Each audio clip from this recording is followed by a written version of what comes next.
warahmatullahi wabarakatuh. Alhamdulillahirabbil alamin. Wa bihi nasta'in ala umuri dunya waddin. Wassalatu wassalam ala asrofil anbiya'i wal mursalin Sayyidina wa maulana Muhammadin wa ala alihi wa sahbihi ajmain, amma ba'du. Selamat pagi anak-anak, bagaimana kabarnya? Mudah-mudahan kita semua dalam keadaan sehat walafiat ya. Amin ya rabbal alamin. Pada pagi hari ini Pak Jalaluddin ingin mengajak kalian melakukan wisata rohani di dalam mengisi kegiatan liburan kalian di rumah setelah melaksanakan kegiatan PAS. Kira-kira kita akan jalan-jalan kemana ya? Kita akan membahas tempat bersejarah di mana ya? Yuk kita ikuti sama-sama ya. Mari. Anak-anak yang Bapak cintai dan Bapak banggakan, hari ini kita akan melakukan wisata rohani ke satu tempat yang paling bersejarah, yang paling mulia di atas dunia ini. Ada yang tahu di mana? Ya, betul, kota suci Mekah. Ya, anak-anakku sekalian, kota Mekah adalah tanah kelahiran Nabi Muhammad SAW yang dahulunya adalah sebuah tempat yang sangat tandus, padang tandus. Tidak ada orang di sana, tidak ada pepohonan, tidak ada yang mau tinggal di sana. Kemudian setelah ada kisah Nabi Ibrahim dan Nabi Ismail, kemudian ada kisah dari Nabi Muhammad SAW. Kemudian kota suci Mekah Al-Mukarramah yang tadinya tempat yang sangat tandus, kering, tidak ada kehidupan di sana, menjadi tempat yang sangat dimuliakan oleh Allah Subhanahu wa taala.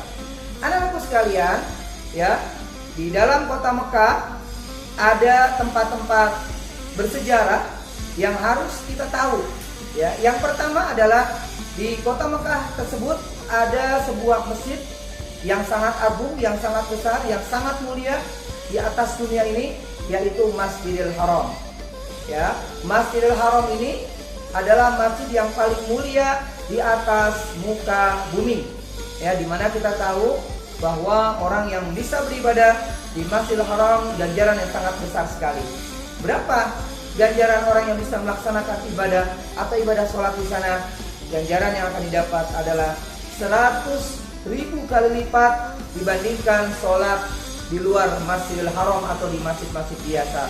Anak-anakku sekalian, Masjidil Haram ya, tempat Nabi Muhammad SAW melaksanakan perjalanan Isra dan Mi'raj, yaitu dari Masjidil Haram kemudian ke Masjidil Aqsa, kemudian ke langit yang ketujuh Sidratul Muntaha, bertemu dengan Allah Subhanahu wa taala.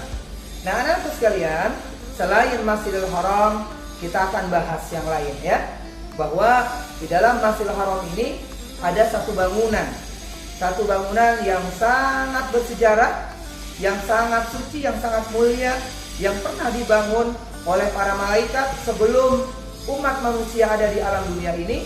Kemudian dibangun kembali di zaman Nabi Ibrahim dan juga Nabi Ismail alaihissalam. Bangunan apa itu? Ya, betul sekali, yaitu bangunan Ka'bah. Ya, bangunan Ka'bah ini dibangun oleh para malaikat, yang kemudian ketika mulai ada kehidupan dibangun oleh para nabi sampai akhirnya dibangun oleh Nabi Ismail dan juga Nabi Ibrahim alaihissalam.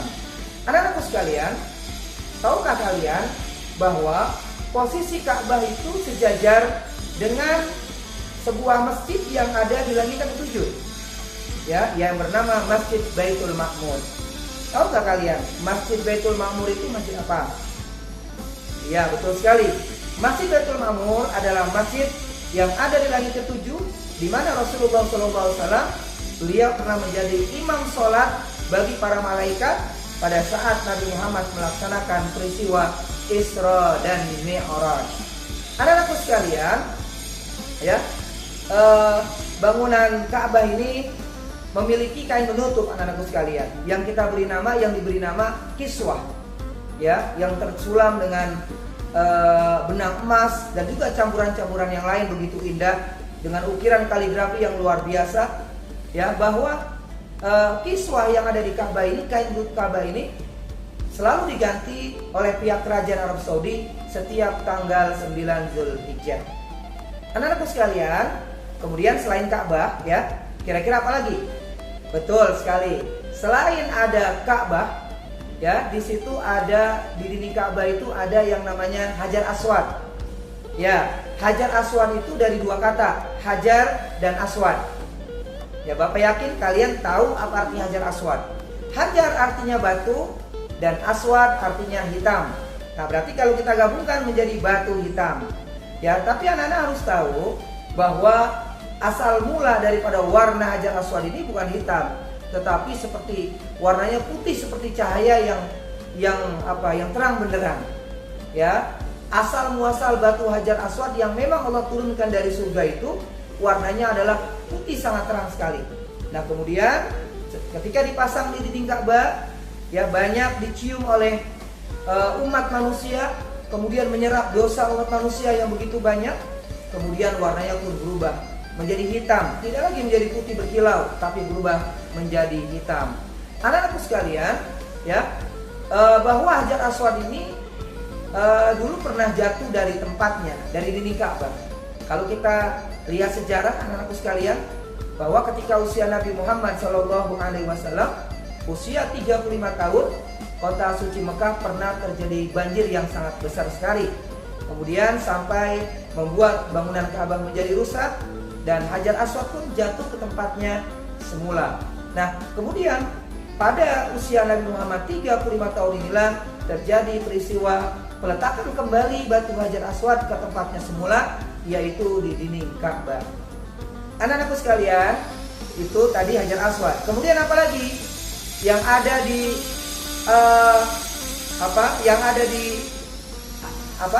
di sekeliling Ka'bah itu, atau yang menempel dengan Ka'bah ada apa lagi? Ya, kemudian ada yang namanya multazam. Ya, multazam ini salah satu dari sekian banyak tempat mustajab untuk kita berdoa. Ketika kita berdoa, maka yakin doa-doa kita akan diterima oleh Allah Subhanahu wa taala. Apabila doa yang kita panjatkan itu tempatnya ada di salah satu yang bernama multazam. Multazam ini apa?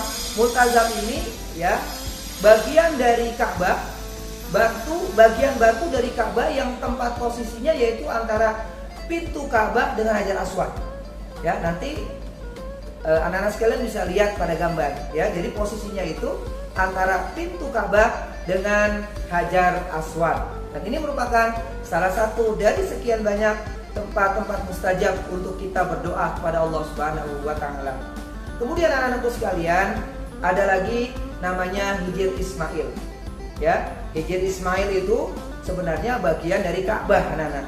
Nah, kemudian dipotong, dipisah dari Ka'bah, ya, dibuat dibentuk seperti bulan sabit. Ya, tetapi masih bagian dari Ka'bah. Di mana Hijr Ismail ini merupakan salah satu tempat mustajab juga untuk kita berdoa kepada Allah Subhanahu wa taala pada saat kita berada di Masjidil Haram.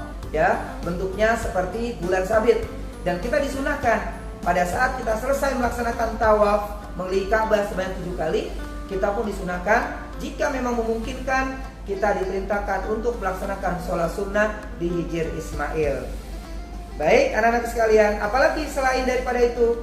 Tadi sudah ada, ya, Masjidil Haram, ada Ka'bah, ada Hajar Aswad, ada Multazam, ya, ada Hijr Ismail, ada apa lagi? Kemudian ada Maqam Ibrahim. Ada yang tahu nggak bentuknya seperti apa? Ya, betul. Bentuknya seperti sangkar burung. Ya, warnanya berbentuk warna emas. Apa itu Maqam Ibrahim?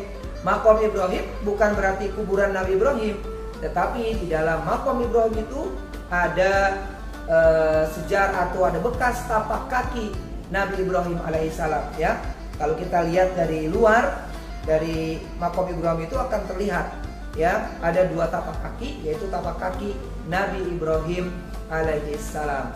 Anakku sekalian, setelah ini kita akan lanjut, kita akan melaksanakan wisata rohani yang ada di kota Madinah. Ya, selamat menyaksikan. Baik anak sekalian, sekarang kita akan lanjut ke tempat bersejarah yang kedua, yaitu Masjid Nabawi. Masjid Nabawi adalah masjid yang dibangun oleh Nabi Muhammad SAW pada saat Nabi Muhammad hijrah ke kota Madinah.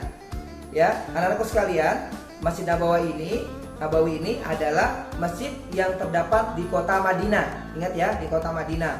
Dahulu kala kota Madinah itu namanya adalah Yasrib. Nah, kemudian setelah Nabi Muhammad SAW hijrah ke kota Madinah, ya hijrah ke Yasrib, Yasrib pun diganti namanya menjadi Madinatul Rasul, kemudian berubah menjadi kota Madinah. Anak-anak sekalian, kalau kita lihat atau bagi kalian yang pernah datang melaksanakan ibadah umroh ke sana, sangat megah luar biasa. Ya, Masjidil Haram dan juga Masjid Nabawi yang ada di kota Mekah dan kota Madinah luar biasa, sangat indah, sangat megah dan sangat luas. Ya, di Masjid Nabawi kalau kita lihat di pelatarannya itu di bagian luarnya ada payung-payung yang bisa terbuka dan tertutup secara otomatis. Ya, luar biasa indah. Nah, anak-anakku sekalian, di dalam Masjid Nabawi ini ada makam Nabi besar Muhammad Sallallahu Alaihi Wasallam, Nabi kita yang agung yang sangat mulia. Karena memang rumah Nabi Muhammad Sallallahu Alaihi Wasallam memang bersebelahan dengan Masjid Nabawi. Ya, anak-anakku sekalian, sebelum makam Nabi Muhammad SAW itu ada yang namanya Raudhah. Ya, Raudhah itu artinya taman surga. Jadi sekian banyak dari salah satu tempat mustajab dikabulkannya doa kita di kota Madinah, salah satunya adalah di Raudhah tadi. Ketika kita berkunjung ke Masjid Nabawi, kita datang ke Raudhah, kita disunahkan untuk sholat di sana, berdoa memohon kepada Allah Subhanahu wa taala, maka insya Allah dengan keyakinan doa-doa kita dikabul oleh Allah Subhanahu wa taala. Nah, kemudian di sebelah Raudhah ya, kita masuk mau ke arah keluar, di sebelahnya ada makam Nabi Muhammad sallallahu alaihi wasallam dan makam sahabat Abu Bakar dan juga makam sahabat Umar bin Khattab. Ketika kita ziarah ke makam Rasulullah dan kedua sahabat tadi, kita diperintahkan untuk mengucapkan salam kepada Nabi Muhammad SAW dan kepada kedua sahabat Nabi tadi. Anak-anakku sekalian, mudah-mudahan kita bukan hanya kita bisa berwisata rohani secara virtual kedua tempat suci tadi, Mekah dan Madinah, mudah-mudahan Allah mengizinkan kita untuk dapat berziarah melaksanakan ibadah di dua tanah suci tadi, yaitu kota Mekah dan kota Madinah. Sekian, mudah-mudahan wisata rohani yang kita laksanakan pagi hari ini bermanfaat, menambah ilmu wawasan buat kita dan menambah kecintaan kita untuk kita bisa beribadah di sana, berkunjung ke sana, yaitu ke tempat yang dimuliakan oleh Allah Subhanahu wa taala, yaitu Mekah dan Madinah. Assalamualaikum warahmatullahi wabarakatuh.